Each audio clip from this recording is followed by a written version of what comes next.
एक बार दुर्वासा आश्य से राजा इंद्र की मुलाकात हुई। इंद्र ने दुर्वासा ऋषि को आदर सम्मान दिया। दुर्वासा ऋषि ने अपने गले की माला इंद्र के गले में डाल दिया।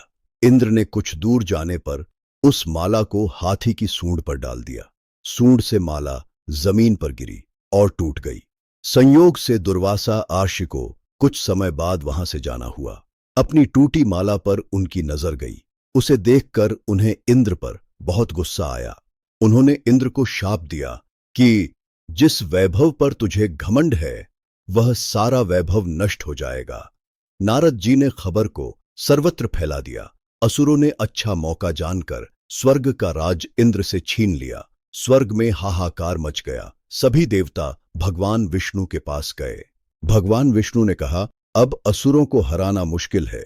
समुद्र मंथन से इसका समाधान मिल सकता है, परंतु समुद्र मंथन के लिए असुरों का सहयोग जरूरी है।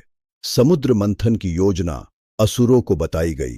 उन्हें समझाया गया कि इससे सुर असुर दोनों को फायदा होगा। समुद्र मंथन से अमृत भी निकलेगा। इसके पीने से सब अमर हो जाएंगे। अमृत के लालच से असुर तैयार हो गए। समुद्र मंथन के लिए मंदराचल पर्वत लगाया गया। मंथन करने के लिए शिवजी से वासुकी नाग मांगा गया। क्षीर सागर में मंथन होना था। देवताओं ने मंथन के लिए नाग का सिर भाग पकड़ा और असुरों को पूंछ पकड़ने को कहा, परंतु असुरों ने पूंछ पकड़ने से मना किया। फिर देवताओं ने पूंछ पकड़ी और असुरों ने वासुकी का सिर भाग पकड़ा।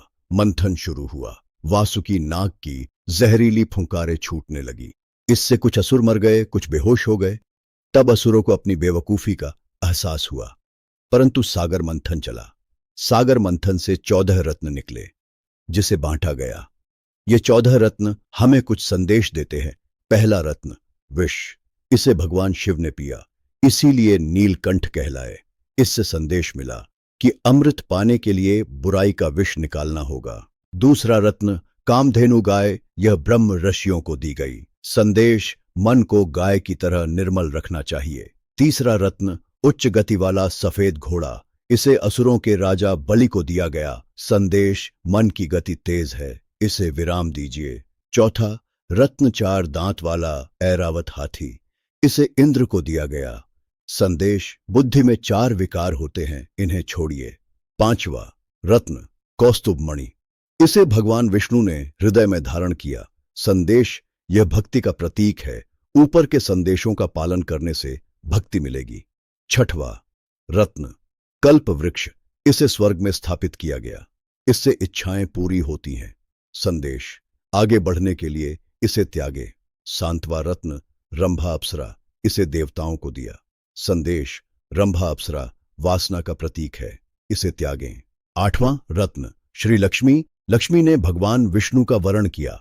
संदेश, यह धन वैभव का प्रतीक है, इसे सीमित रखें। नौवां रत्न वाणी देवी। असुरों ने वाणी देवी मदिरा ग्रहण किया।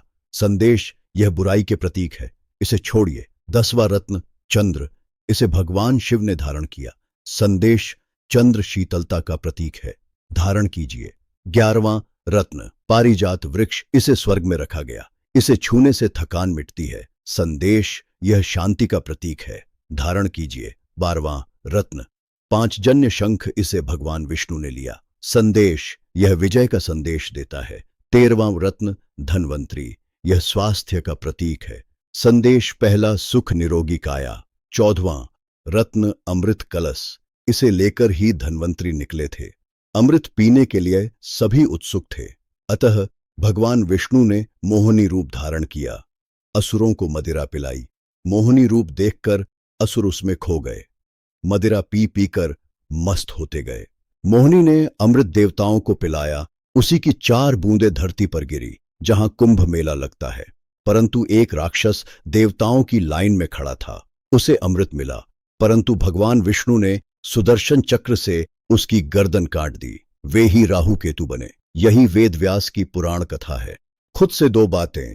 कुंभ में नागा साधु आते हैं, गुफा के साधु आते हैं, आश्रमों के साधु आते हैं, लाखों भक्त आते हैं। सब गंगा में नहाते हैं। दिन में संत प्रवचन होते हैं। कुछ भक्त प्रवचन सुनते हैं, कुछ मंदिर दर्शन करते हैं। शाम को सब गंगा आरती गाते हैं। इस प्रकार हरिद्वार के वातावरण को सब भक्तिभाव से भरते हैं।